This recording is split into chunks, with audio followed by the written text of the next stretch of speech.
I'm sitting here with Jordan Wilson. Jordan, man, welcome to the Intangible Podcast. I appreciate you having me, man. Absolutely, man. When I look at your career, you started out at UCLA.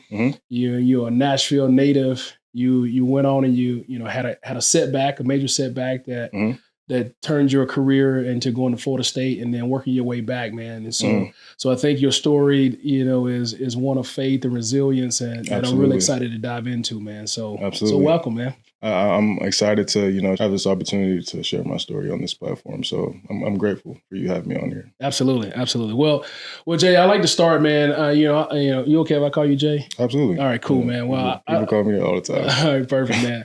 Well, I like to start kind of with that foundation. We were just talking a little bit before we, got started here about those foundational pieces. So take me through your childhood and your family upbringing and your faith early on as you were starting to build, building on those building blocks to get to where you are today.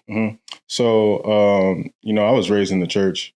My mom used to take me to church every Sunday, Wednesday for Bible study. And Wednesday Bible study, man. Gotta get down to it. And she really played a big role in making sure that I had that faith foundation stabilized from, my upbringing as a child. And that's really carried me a long way through my adult life and allowed me to, be where I am today, because one thing that's been, the most consistent within my life has been my faith and that faith foundation. So, I grew up going to church every Sunday and Wednesday. And, that just kind of gave me the clarity that I would be someone extraordinary in this world, because with what comes with going to church every Sunday, Wednesday, people were prophesying to me and kind of clarifying that, speaking into existence, that I would, carry a lot of weight on my shoulders, but weight that I can handle, because God blessed me with talents, blessed me with size, and I knew that I'd be able to, be who I wanted to be in this world. Yeah, with that faith foundation. Absolutely. And people prophesying and speaking it over my life. So as you start to, figure out, what that is, you starting to manifest, or you starting to manifest, football or basketball? Because I know you was a multi-sport athlete. I was. But at what point did football become your main sport?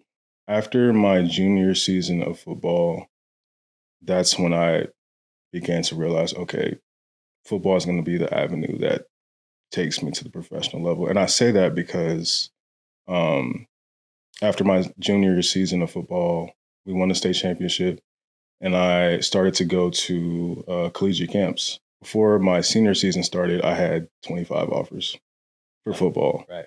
And during that, while I'm camping, I'm also playing basketball, and I'm feeling like the best I've felt in basketball as well, but the offers just weren't showing. Yeah.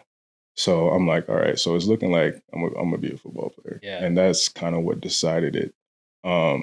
Basketball is one of those sports that's like, from a height standpoint, it weeds you out real fast. It does. It does. If you stall out at that right height, it's like, okay, you're gonna be a football player. But when you get to that 6'6", 6'7", then all right, basketball, they're looking, they're leading in. So you have, out of 25 offers, you decide you want to go to UCLA. What made you want to go out to UCLA to get that far away from Nashville?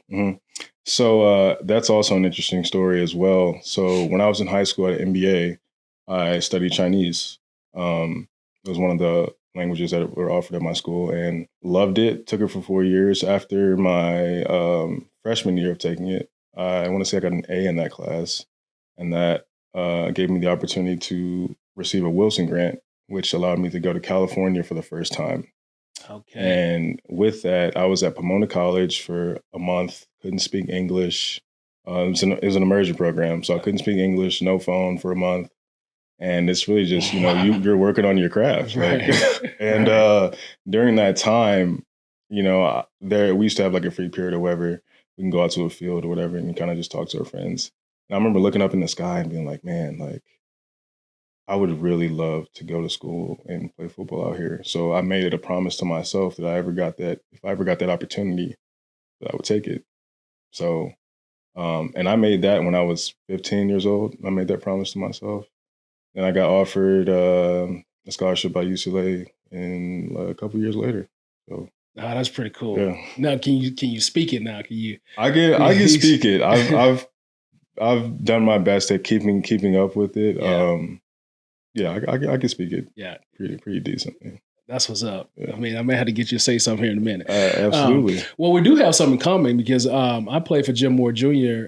Really? in Seattle when he was head coach in Seattle for a year. Nice. And so I know the body types and the type of guys that he likes to recruit, and so so we got that in common, right? Absolutely. Yeah. So now you decide you're going to go out to UCLA. You get out there, and then in 2020, you have a major injury, and take me through that mindset and take me through what was going through your mind when you heard that, you get an injury in preseason and then all of a sudden now you're sitting here and your season's done. Yep. What was that like? And then also being away from home. Right. So I gradually transferred to Florida State in the summer of 2020. I got to Florida State in August. I'd been working out the whole time. This is also during COVID. I'd been working out the whole time, and I went through, I think, 4 or 5 training camp practices at Florida State before I tore my Achilles. And that was a life-changing event that I'm forever grateful for. At the time, I was so devastated that it allowed my mind to basically rely on the growth mindset foundation that I'd set for myself. Because I'm like, I just got here and then this happens. Like, Lord, I know you're trying to tell me something. I know this is only going to make me stronger. I knew that it was within his plans for me. That it would make me stronger mentally, physically, and spiritually. Well, I'm chuckling because there's another thing we have in common is a torn Achilles. Really? Yeah. So I tear my Achilles in 2014, and that was my retirement present. Wow. I don't know if I've told this story here, but it's kind of same thing. I was, contemplating retiring the year, going into the off season. I decided not to. I was going to come back and play for the Titans another couple of years. And the day before I signed my contract, I come back here and do a workout. In the middle of my workout, doing some footwork drills, I get into a back pedal and tear my Achilles. Jeez. And I remember rolling over, looking up at the sky, with a smile on my face, saying, "All right, God, I hear you. You want this door closed, I close it. If you want me to, take a different path in life, I'm going to do that." And I remember rolling over and calling my financial team, my wife, and all the people, just saying, "Hey, I'm retired from football." And so I was in that submission place too of like, all right, you're trying to show me something. Let's figure it out. So again, that's number 2. I'll tell you what, man. God works in mysterious ways, and one thing that I've realized by responding through, just specifically the sports injuries that I've had, is that He won't put you through something that you're not equipped to grow through. Right. So, right. Keeping that in mind through everything I've gone through to get to this point has definitely made it a much smoother journey for me. What was that like being on a new team, going through an injury and not having established yourself yet? Yeah, and that's a great question, because like I get the opportunity to show my teammates that, hey, this isn't just a transfer from UCLA that, is, stuck up and just ready to play and ball out and leave. Like, he's going to have the opportunity to show us like who he really is, like by conquering this comeback from this injury that, kind of is looked at as one of the most tough injuries to come back from. It's tough. It's a tough one. And once I kind of got that through my head, I'm like, okay, God, I see what you're doing, because I know that I'm going to become, bigger, stronger, faster, and get the opportunity to show my teammates who I really am. Yeah. What was He showing you in that moment? He was showing me that I have to trust the way that He's going to do it. Because I already had it planned in my head. I'm going to come in, play 1 year, and then be gone to the NFL. He's like, no. I got something for you. And once again, I wouldn't have it any other way, because I can say that, my Florida State teammates, they were able to see who Jordan Wilson really is by responding to that Achilles injury and then playing the next year and being productive, and also, being a leader on that team. Back at Florida State, you go through this injury, and now you're back on the field. You're finally in a position where, all right, now I'm ready to shine. What was that? What was that moment like? What was the feeling of, hey, I was able to get through this low, and now I'm back here. Now let me go and do my thing. How was that? What was that feeling like? That feeling will forever be a feeling that is cemented into my brain, because I remember, the feeling of going through those last weeks of rehab to getting to full being fully cleared, and it's just like, because it's a long rehab. It's a long rehab process, and I knew that once I got to the end of it, that I would be, a product that not only I was proud of, but God would be proud of. Right. So knowing that, it was just like, all right, the gates are open. I can just go out on that field and be free and just, let my light shine. Yeah. So playing for Florida State in itself was a dream, but after conquering that feat, I mean, you can't beat it. Yeah. Can't beat it. And what made it worth it was my teammates. They were really, loving and caring and wanted to see me succeed, because they knew how much that I cared about being on that field with them, especially after going through an injury like that. 3, 2, 1. Parents, the recruiting process is one of the biggest decisions you'll ever face for your child. And talent isn't enough. Coaches are looking for the intangibles, like composure, coachability, communication, and leadership. And that's what Team Q measures. Get clear insights into your child's intangibles so they stand out when it matters most.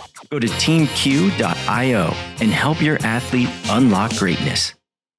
I don't have any regrets about my story around my Achilles injury, but I do think about, like, could I have come back? Yeah. Could I have come back? Yeah. Because it took me to kind of get back to normal, and I was still rehabbing like I was playing. And it took me a good year and a bit before I was kind of feeling back to somewhat normal. And then I started thinking about, man, can I go out here and actually move somebody after coming from this? Because the NFL ain't giving you 2 years to come back. You got 6 months. So right. let's see what you got.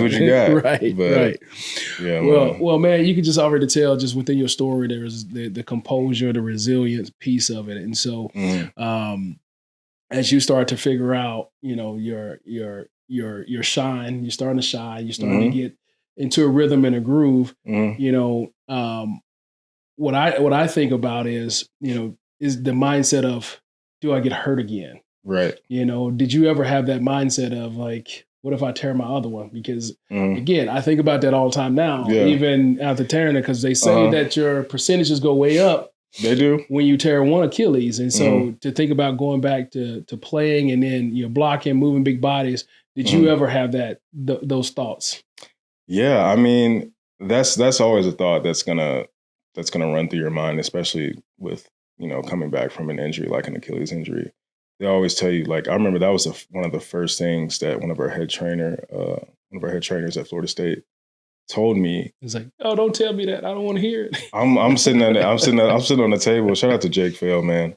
I'm sitting on the table and he's kind of feeling around my ankle, and I'm like, he's feeling a dead spot in my Achilles, and I'm like, he's like, yeah, you tore your Achilles, man. And I'm like, oh man. He's like, yeah, it's pretty prominent that it might happen to the other one too. And I'm like, that's not what I want to hear right now. But I don't want to hear that. I realized why he told me that, because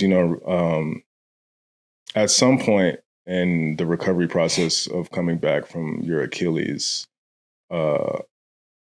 basically the other side of your body, or your strong leg, there's going to come a time where your other leg is going to catch up. Yeah.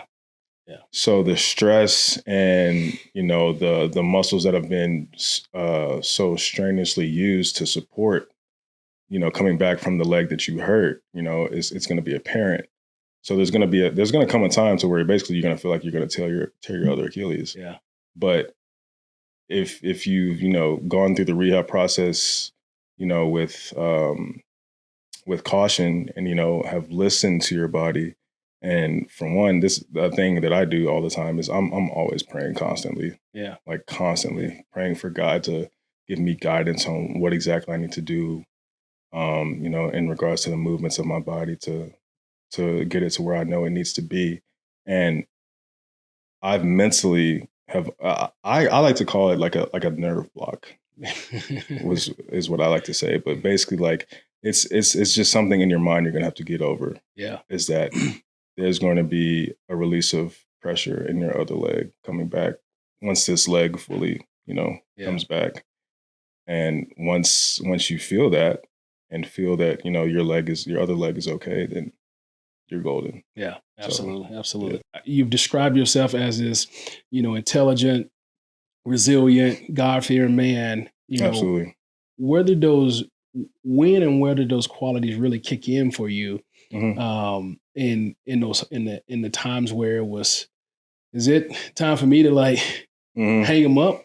Yeah. Or so I'd probably say after I left Florida State, I had my and I entered the draft. I had my pro day, and it wasn't what I thought it was going to be because my mind was fully recovered from the injury, but my body wasn't. Yeah. So when you have an Achilles injury, I'm sure you've heard this before, your body doesn't feel the way it should feel when you're 100% until at least after a couple of years. Right. Yeah. And my mind was so ready to be in the NFL, but my body wasn't. So my pro day didn't reflect, the work that I put in throughout that whole journey, just because my body wasn't ready at the time. And so after that, going to Cincinnati, being there for a short time, and then, really realizing that I'm going to have to really work and push to become not only what I was before the injury, but another level above that. It's just a matter of, okay, getting it through my head. This is what it's going to look like for me to get to where I want to be. You're just going to have to wake up in the morning, look yourself in the mirror and be like, I'm going to be who God called me to be today. Again and again and again and again and again and again and again. And you just have to fall in love with that process. Right. Yeah. And so as you start to fall in love with that process, did things start to click for you? Absolutely. Absolutely. Things like, time management, that I have made it a point to, kind of perfect. It kind of just fell into place because, I've played, as we both played for Jim Mora, but I also played for Chip Kelly. And one of the things that I took from playing for him was that he used to tell us, every week that our habits must reflect the mission. Mm. So I went about life with that in mind, and the things that weren't involved in what God had called for me to do on this earth, they were shut out. My focus was narrowed into getting my mental, physical, and spiritual where it needed to be, so I could be who I was called to be. Yeah. So, I mean, now I got to ask you, what was it like playing in a Chip Kelly offense? Mm-hmm. Man, it's a blast. He really knows ball. I'll say that. And the freedom that he gives, a player like me, a big 6'7" guy, 245, 250 pounds that can run, you're able to not only, put your hand in the dirt as a tight end, but split out in the slot, split out and be number one. I knew being in that offense would benefit me into molding myself in the player that I wanted to be. So that was awesome, being able to play in that type of offense. And it kind of solidified a foundation for me as a player to play in a fast offense. Yeah. Like when I work out today, like I'm 100 miles an hour the whole time I'm on the field because that's how we practice. Yeah. I don't Fast know pace. if I don't know if many teams do this nowadays, but playing for Chip, man, we didn't condition. Our practice was conditioning. Yeah. So when you're in practice, you're 100 miles an hour the whole time, even between drills. So yeah. I mean, I got a similar experience with Pete Carroll. That's what our conditioning. It was fast paced, everything back and forth through drills. Sudden change, all those different things, and so. I like that. I actually like that mindset because as a lineman, it chops it up. Yeah, it can get pretty tough on the big guys, man. Yeah, but it separates you because when in the fourth quarter where the D line's dog tired, you're ready to go. Yeah, so you become well known as a blocker. And so how did you develop that mindset? And because again, when you're a guy who wants to touch the ball, you want to be finesse and all that. So how did you create the mindset that you're going to become a dominant blocker and be known for being a blocker while being a guy who can line up and be the number one in the slot wherever you need to be as a tight end that can move and and so get some yaks. I'd say it started from when I was a freshman at UCLA. I knew for one that I was a bigger body tight end. I was going to have to be aggressive and be able to learn how to use my body on the line to be able to get playing time and, kind of put my team in the best position to win. That was going to be the thing that set me apart from other guys. Having that versatility to not only block down on a 5 tech or take on a 6 technique head on, but be able to split out wide and make plays in the passing game as well. It was only going to be something that benefited me. Yeah. And how important do you think, as young listeners listening, parents listening, I think about, again, I have a son, he's playing receiver. I don't know what his body type is going to be yet. I don't know if he's going to grow into a tight end. And so as a guy who's gone through that process, when you're talking to, young athletes or parents, how do you get them to keep an open mind about what they can potentially grow into and how to do the little things really well to stand out. Right. I would say it's just to be a sponge. And what I mean when I say that is I've had a lot of coaches teach me a lot of different techniques, whether it's how to run routes, whether it's how to gallop and knock a 5 tech and move to the second level on the line, or whether it's playing DB and getting into a back pedal and making a zone turn or a man turn. I've always been a sponge at every level of football. So what I would say to younger guys and figuring out, what their body type is going to be and what position they're going to play and stuff is be optimistic, for one. Because, when I first started playing football, I was real skinny. Yeah. I was skinny. Yeah. So I was about 218 as a senior. And I always looked at myself as a wide receiver. And I actually didn't start playing tight end until my junior year. We were going into training camp, and our head coach, he went up to me. He was like, we're doing an inside drill, like an Oklahoma drill. And he put me at fullback, knowing I'm a wide receiver. He's like, let's see what he can do. He's trying to show your career real fast at 6'5". Exactly. And I remember I was a lead blocker on a run play, and I knew I had to stand out at some point to get on the field. And I just went full speed, and I just flattened one of my guys. Shout out to Sam Sullivan. We called him out. We talked about this all the time, but I completely flattened him, and everybody goes crazy. And from that point on, I was a tight end. And but always, I kept an open mind. Yeah. Because I knew that whatever journey I go through, I'm going to soak in everything to use for my own personal gain to where I can play any position. Yeah. Once I grow into my full body and I've solidified my skills and talents. So yeah, more of the story is, young age, body's still growing, still young developing. age, body's still have growing. Open mind. Have an open mind. Like there's nothing set in stone. Yeah. Even when you get to the NFL, right? Because there's guys that have started at one position and get moved to another, and then they excel. So yeah. I think it's about keeping an open mind for sure. Absolutely. Well, Jordan, man, we're going to go into a quick 2-minute. I like to do this 2-minute before. It's like that 2-minute going into halftime. So we give you some rapid fire questions and sounds good. Let's see, rep them out. Here we go. Let's do it. Some reps in. Let's do it. All right. What was your favorite stadium that you ever played? You can't beat the Rose Bowl. It's hard to beat the Rose Bowl. I mean, playing in the Rose Bowl was an absolute dream come true. Yeah. Like making plays on that field for UCLA, like I wouldn't have had it any other way. That's cool. All right, the hardest, one of the hardest defenders you ever had to block. Oh, that's easy. Vita Vea. Ooh, yeah, big man. I don't know how I ended up blocking him because he's but it happened. He's an interior guy, right? Yeah, but it happened. So right. Vita Vea. For sure. Best advice you've ever gotten from a coach.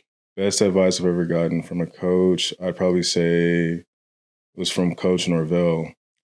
And basically, like he always harps on, the work is what's going to set you free. Like it's about the work and the opportunity to do the work. And I remember he told us one day, one day you're going to leave this place, talking about Florida State. And one of the greatest, things that you'll have to look forward to is an opportunity.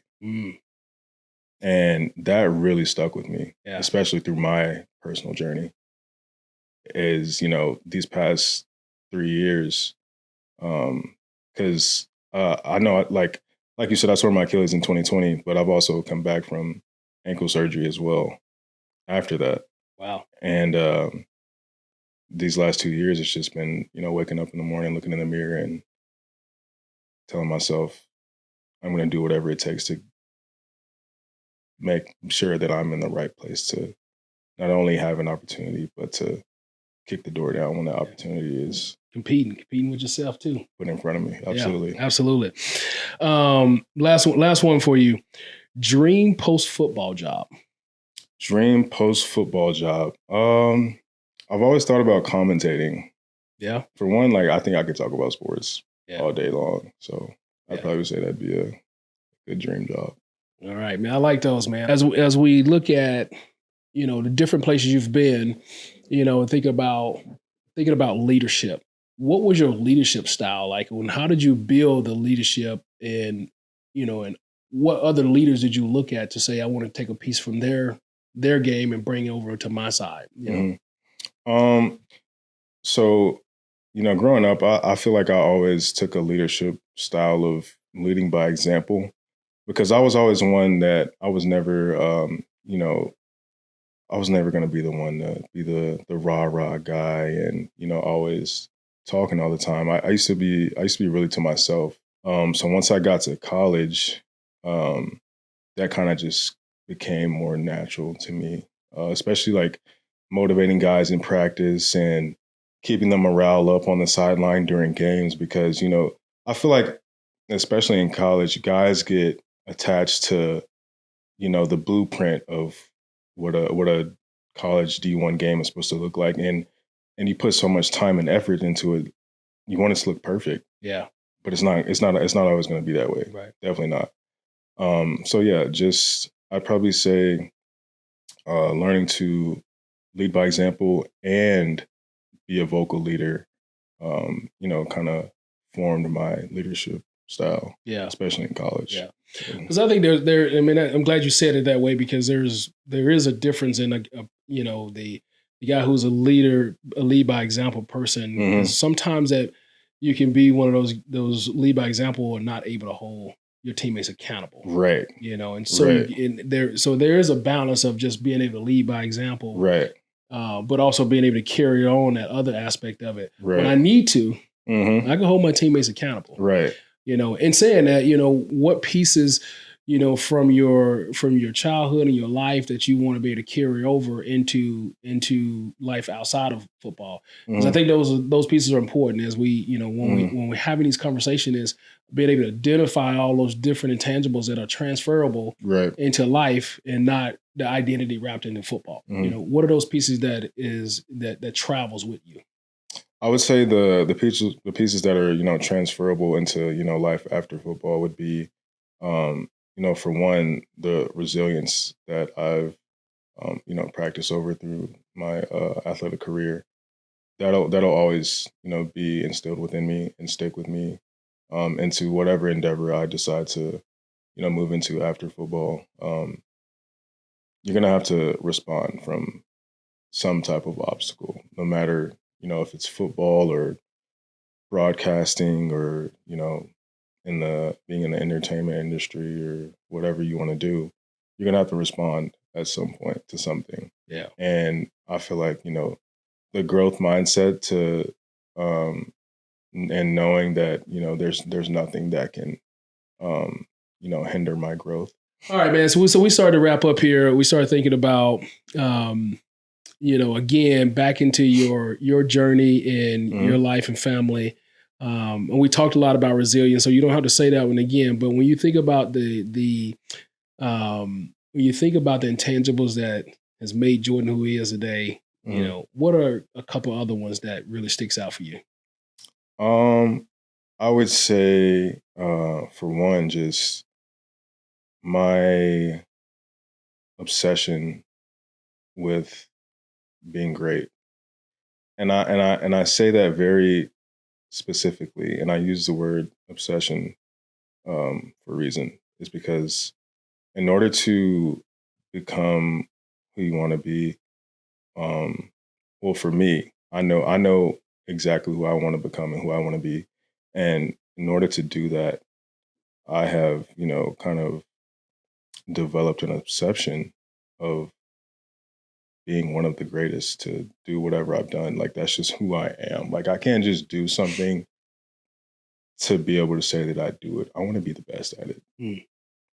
And it takes a lot of sacrifice and focus to actually do that, because it's like everything in the world is trying to pull you away from doing that.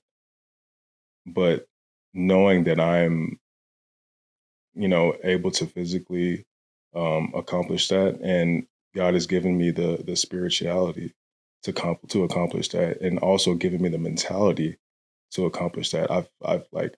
I have to fulfill that purpose, because I know that it's been planted from God. Yeah. So yeah, that's awesome. Well, Joy, man, I really appreciate you jumping on Intangible Podcast. I mean, your story, man, I appreciate it. Your story of resilience, your story of spirituality and growth. I really appreciate you being willing to share it. I hope someone can take something from it that they can use in their life.